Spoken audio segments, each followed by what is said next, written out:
Understanding is the solution. Introduction.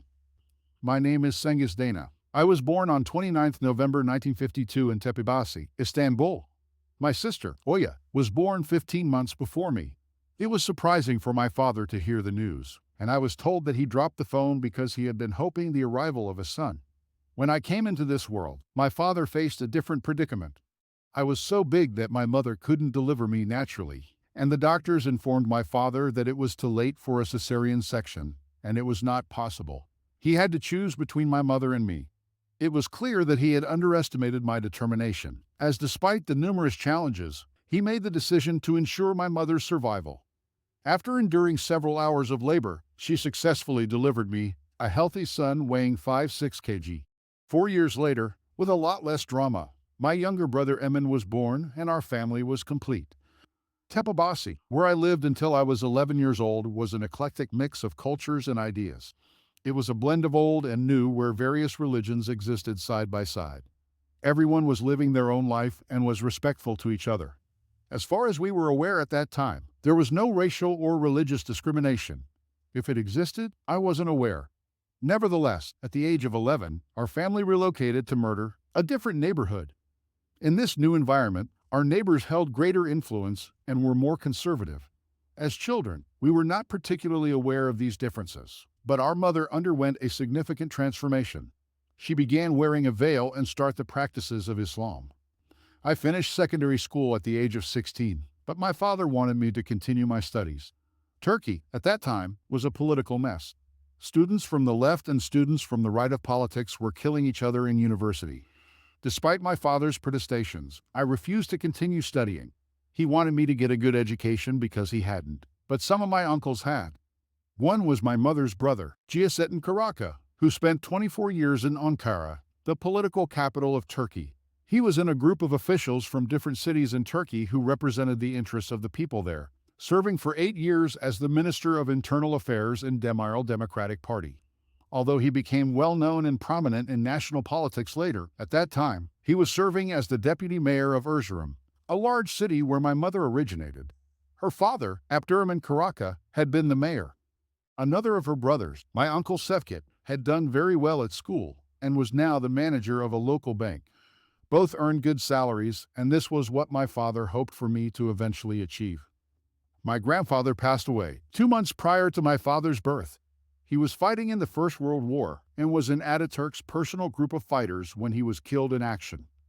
Because that happened, my father and older brother were accepted to work in the kitchen in the Dolmabahce Palace where Ataturk lived, which is also known as the White Palace. His older brother was already working 7 years in the palace kitchen, and after primary school, when my father was about 12 or 13, he went to work with his brother.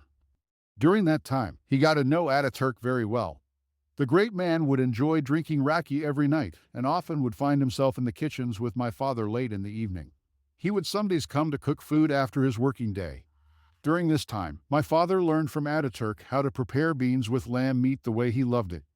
My father learned so well that whenever Ataturk wanted to enjoy his favorite meal, it was often my father who would prepare it for him. My father had some pictures of Ataturk in his gardens, taken during this period. In 1938, when Ataturk passed away from cirrhosis of the liver, caused by all the raki he loved so much, my father was almost in his 30s and already an accomplished chef.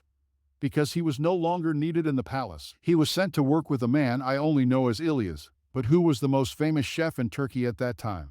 When the Istanbul Hilton opened in 1955, I was just a baby and my father was selected as one of the 3 chefs by Conrad Hilton. My father became such a well-known chef that he was selected to represent Turkey several times in what was then the world's most prestigious culinary competition, the Zurich Escoffier Grand Prix. By this time, my father was also earning a similar income to his brother-in-laws, the government minister, and the banker. So, my father, without a university education, but with training from a great chef, as well as a philosophy created by spending so much time with great men, was doing very well. I thought I might be able to do it good too and didn't need a university education to do it. My mother's youngest brother, Sevdet Karaka, was a man I admired very much. Like my father, he didn't study, but he was extremely interested and active in fashion. He had built a business on Beyoğlu Mesritay Caddesi, the fashion center of Istanbul. It was a factory called Karaka Confeksiyon. The factory specialized in designing, drawing, and producing some of the country's top fashion shops at the time. He worked with all the major fashion brands such as Nail Yurjukul, Faze, and Sedum. These names, some of which are long forgotten, were the icons of the time, and I was keen to become involved in such a wonderful trade. My father, though, had different ideas. Through his many contacts in Turkey's elite society, he found me a job in the man truck factory. Because of his and therefore my relationship with Mr. Semi, the owner, they treated me like a VIP, introducing me to all the managers in many different offices, but finally took me to the gearbox repair section in the building to the left of the entrance of the big factory. They told me I would start here and learn everything. My father had planned for me to go there, learn a trade, and become something I didn't want to be. I went, but resigned after only 15 days, earning the wrath of my father, but the support of my uncle, who offered me a place in his clothes factory. To this day, I'm happy with that decision. Life wasn't as easy as I had thought. I needed to prove myself to my uncle and my workmates, and I certainly didn't get an easy ride. What my uncle didn't know was that I was secretly going back to the factory after hours and learning to sew on the machines, as this was not allowed by my uncle. I studied drawing and pattern design. I learned how to iron and sew. I needed to learn cutting and finishing and understand the manufacturing processes as well as quality control. Within 2 years, I had covered it all. After 2 years, I told my uncle I wanted to know more about selling fashion in the shops. So, he introduced me to Hakan and Evan, both famous shops on the most popular shopping street, and I spent some time working in both of them. On seeing that I had learned so much and become so accomplished in the industry, I found that I had earned my father's trust. My father, who as we know was well connected, and had started to believe I had some promise in the industry, then introduced me to the owner of Vaco, Mr. Vitali Hako. To say that Vaco was a shop would be an understatement. The name Vaco and fashion in Turkey were synonymous. It was the largest department store in Turkey with 7 floors of fashion. Although there was only one shop in Istanbul, it has since become one of the largest Turkish fashion retailers with many outlets throughout Turkey and some in other countries too. Getting this job was a lot more complicated than it seemed. I needed an introduction to Vitali Hako, the owner. He interviewed all the staff in his head office, which is in a factory, and they not only needed to come from a good family, but they also needed an excellent work ethic and a solid reputation to get a job. My interview lasted more than half an hour and I was offered a job.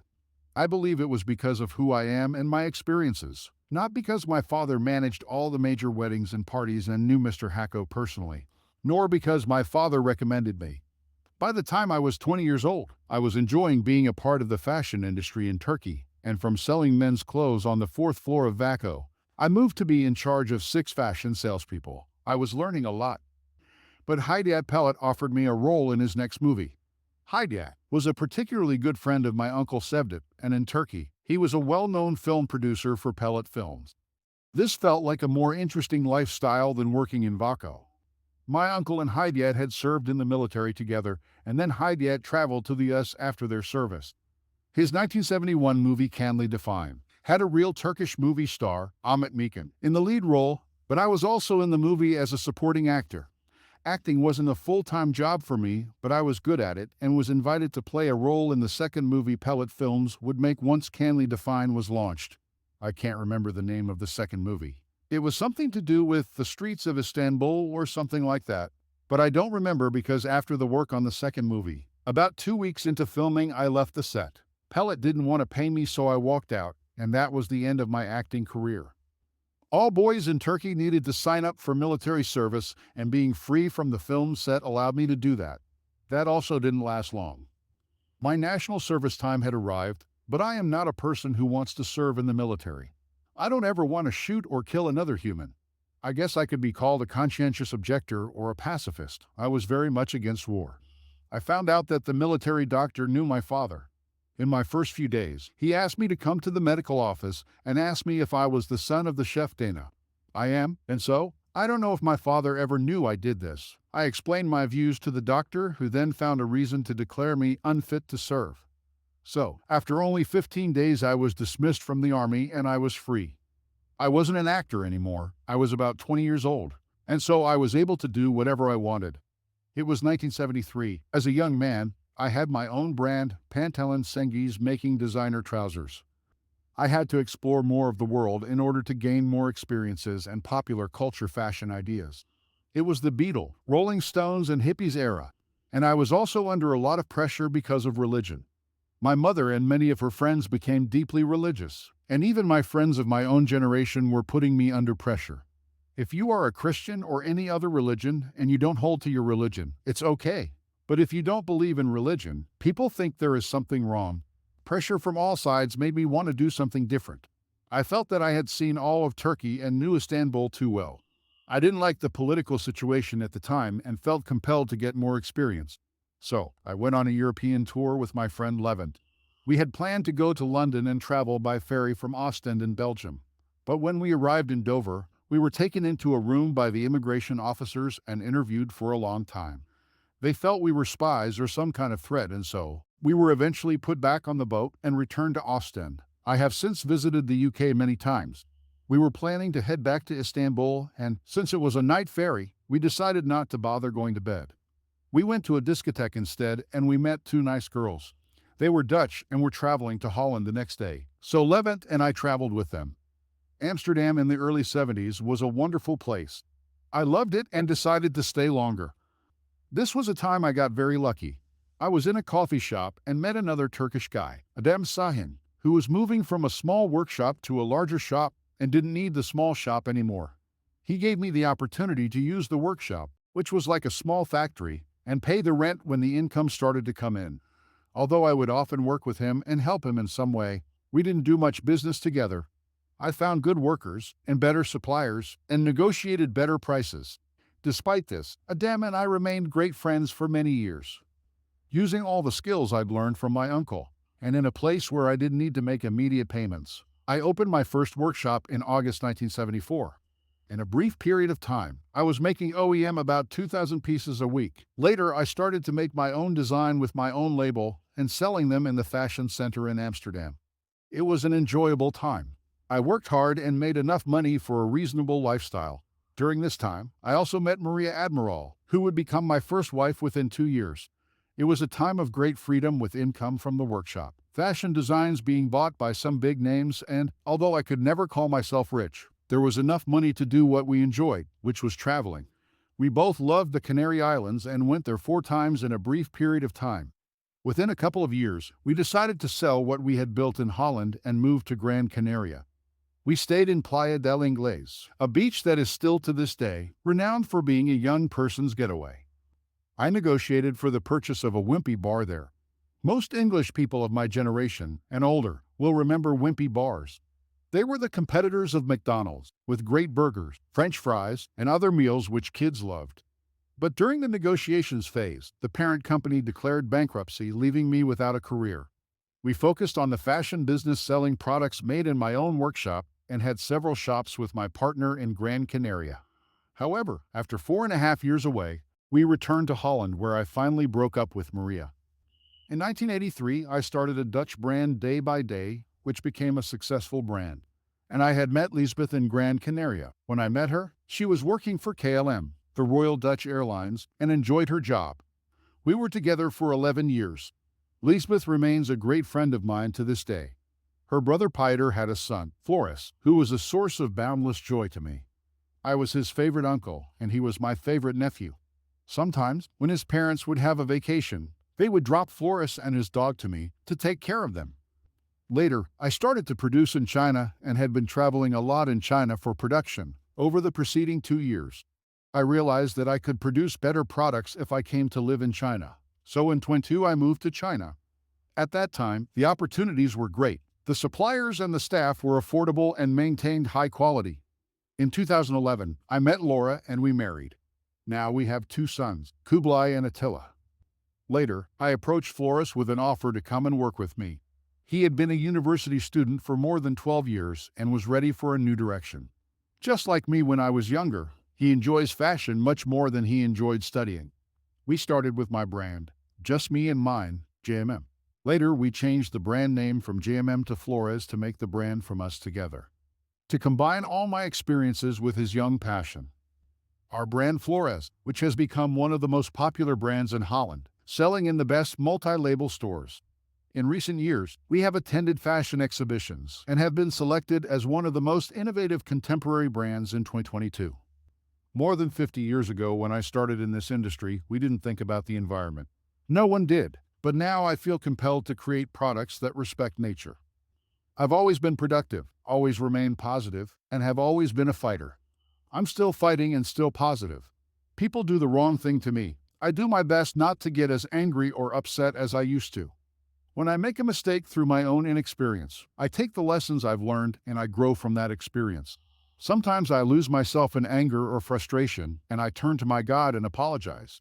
I try to understand how I made the mistake and learn some truth. One of my ways of handling problems is to deal with them. I deal with the problem by not sleeping, analyzing the problem, talking and writing about it, and handling it before I allow myself to sleep. Sometimes this might be 1 or 2 days, and occasionally 1 or 2 years. I don't give it up easy, but it's how I manage things. If I have a problem, I won't sleep easy. I think it's what keeps me younger and what keeps me healthy. I honestly believe if I sleep on a problem or let it go, the problem will cause me health issues. So, an important part of my life is how I handle problems, always making sure the problem is resolved before I can feel peace.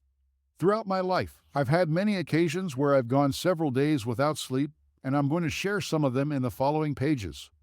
I've learned that we all make mistakes, but understanding that we do is the most important thing in life. What we don't understand is tiring. It causes us to age. What we do understand relaxes us, energizes us, and keeps us younger. I learned what empathy means. Empathy is the ability to feel ourselves in others and other environments without prejudice, to see things with their lives and thoughts, and to understand them without comparing with ourselves. Once you understand this well, it's much easier to make decisions and keep from getting angry. So, nowadays, I don't get so angry and the feeling is dealt with quicker than it used to be. The second most crucial point is to love ourselves. I realized long ago that I can't fool myself.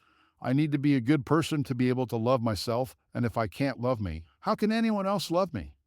My background and experiences have taught me to believe in karma.